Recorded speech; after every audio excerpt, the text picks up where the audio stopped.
Good morning. This is Omni View, episode 98 for June 30th, 2026. Balanced news perspectives. Here's the news, the perspectives, and the questions worth asking. Twin earthquakes have flattened parts of Venezuela, leaving residents without news of loved ones and testing the country's capacity to deliver emergency aid. Two earthquakes struck Venezuela on June 24th, with the hardest hit areas including La Guaira state. Reports describe collapsed buildings and families still awaiting information on relatives trapped under rubble. International media teams on site have documented widespread destruction. France 24 reporting from the ground emphasizes the immediate human toll and slow pace of information reaching survivors. Venezuelan authorities face questions about response speed in regions already strained by infrastructure issues, while international observers note that political isolation can complicate offers of outside assistance. Both sides accept that the physical damage is extensive. They differ on whether domestic resources alone can meet the scale of need, or whether external coordination is essential for timely recovery. The question worth considering is how local governments typically prioritize rescue zones after major quakes. Most coverage of major earthquakes assumes aid simply flows once international offers are made. Yet the actual process involves layered coordination between national governments, local authorities, and specialized agencies that must verify needs, secure transport corridors, and manage customs. In practice, relief organizations first establish a central logistics hub, often near an airport or port, then use damage assessments from satellite imagery and field teams to prioritize medical supplies, water, and heavy equipment. Knowing this sequence helps readers evaluate claims about delayed aid by distinguishing between offers of assistance and the operational steps required to move goods past damaged infrastructure or regulatory checkpoints.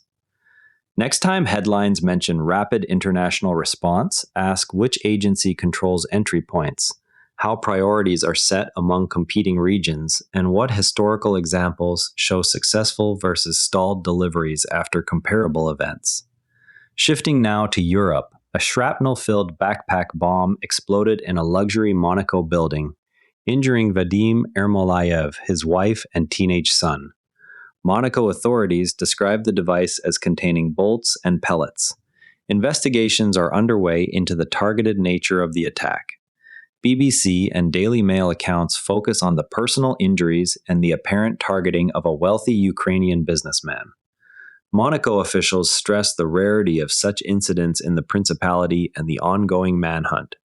Ukrainian connections raise questions about whether the attack stems from business rivalries or broader regional tensions, though no group has claimed responsibility. The question worth considering is what security measures typically protect high-profile residents in small jurisdictions like Monaco. Meanwhile, the United States and Iran will restart direct peace talks on Tuesday following earlier exchanges of fire despite a ceasefire. NPR reports the move comes amid broader regional developments. NPR frames the resumption as a pragmatic step to stabilize energy markets and reduce escalation risks. Iranian officials have historically emphasized sovereignty concerns in any negotiations, while U.S. positions often center on verifiable limits on nuclear and regional activities. Both sides accept that continued conflict raises costs for neighboring states. They differ on the sequencing of confidence-building measures. The question worth considering is what preconditions have typically preceded past U.S.-Iran talks. Next, the European Union halved its overall duty-free steel quota, while granting a smaller reduction to 12 countries with free trade agreements, including the UK. The policy aims to limit inflows of low-cost steel, particularly from China. The Guardian and Bloomberg note that the measure seeks to protect European producers facing deindustrialization pressures. UK officials have welcomed the relatively favorable terms for FTA partners. Chinese exporters and some downstream manufacturers argue that changes raise input costs, while EU steelmakers see them as necessary for preserving domestic capacity. The question worth considering is how quota systems balance domestic industry protection with consumer prices. Turning to currency markets, the yen fell to its lowest point against the dollar in 4 decades despite recent interest rate increases and currency defense spending by Japanese authorities. Bloomberg reports the slide continues amid broader market pressures. Bloomberg analysis highlights that higher U.S. rates and persistent inflation differentials keep downward pressure on the yen. Japanese policymakers have used both verbal and direct intervention tools, yet market participants appear focused on relative growth outlooks. Exporters gain from a weaker currency, while importers and households face higher costs for imported goods. The question worth considering is what factors determine when central banks intervene in currency markets.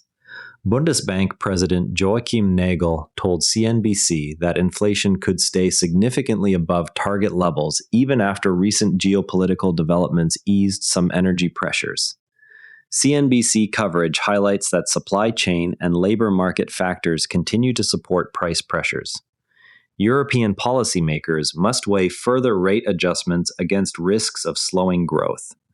Businesses dependent on stable borrowing costs watch for signals on how long restrictive policy may persist.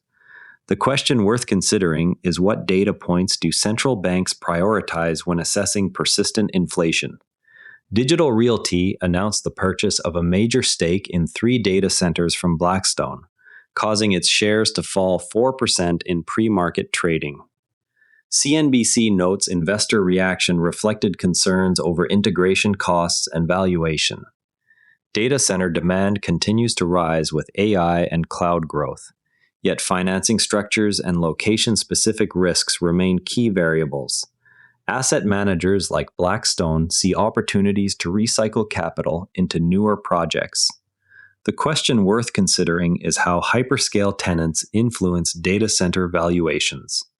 The U.S.-South Korea security relationship faces new complications tied to shifting regional priorities and domestic politics in both countries. The Christian Science Monitor notes that shared threat perceptions remain, but practical cooperation has grown more conditional. South Korean leaders increasingly weigh economic ties with China alongside security guarantees from Washington. U.S. administrations have at times linked alliance commitments to burden-sharing demands, creating friction over long-term basing and cost arrangements. The question worth considering is how economic dependencies alter traditional alliance calculations. Lawmakers are advancing the KIDS Act to add protections for children using AI systems, though the House version omits certain liability standards that could create differences with the Senate. The Christian Science Monitor reports bipartisan interest in shielding minors from harmful algorithms, yet disagreement persists on how much responsibility platforms should bear for design choices.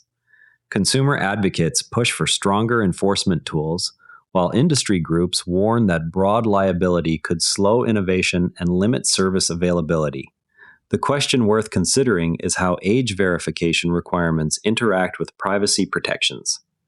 Delhi's government announced plans to ban petrol-powered scooters, motorbikes, and auto rickshaws in favor of electric versions, aiming for 30% of the fleet to be electric by 2030. The Guardian reports the policy is positioned as a major step against the city's severe air pollution. Vehicle owners and small operators worry about transition costs and charging infrastructure gaps. City planners argue that gradual fleet replacement can improve public health without immediate economic disruption if supported by subsidies. The question worth considering is what incentives have proven effective in other cities for electric 2- and 3-wheeler adoption. France enters its round of 32 match against Sweden, committed to maintaining an attacking style, with coach Didier Deschamps urging continued humility after a strong group stage. France 24 highlights the team's offensive firepower while noting Sweden's ability to score and concede in volume. Fans and analysts weigh whether France's depth can overcome any early defensive lapses. Swedish supporters see the match as an opportunity to exploit transitions. The question worth considering is how coaching philosophies adapt between group and knockout stages. Residents in Dorset's Sandbanks area have challenged a millionaire owner's decision to fence off a section of shoreline previously open to the public for more than 80 years. Daily Mail reporting centers on long-standing local use versus private property rights. Lawyers for residents argue historical access creates a public interest claim. Property owners maintain that clear title allows reasonable restrictions on previously informal use. The question worth considering is how UK coastal access laws balance private ownership with public rights of way. Before we go, tomorrow watch for further statements from Japanese authorities on currency defense measures. That wraps up today's Omni View. Remember, the best informed people read more than one perspective. If this show helps you do that, share it with someone who values fair coverage. See you tomorrow. And if you'd rather watch than listen, find us on YouTube at NARA Network. Links in the show notes. And before you go, this show is part of the NARA Network, a family of daily podcasts on tech, science, and markets, each one a short, sharp briefing you can finish on the commute. If today earned its place in your feed, here's your next listen. Unintended Consequences, True Stories of Good Intentions That Backfired. Find every show free at naranetwork.com. This episode used AI voice synthesis of my voice. Editorial selection and analysis are my own.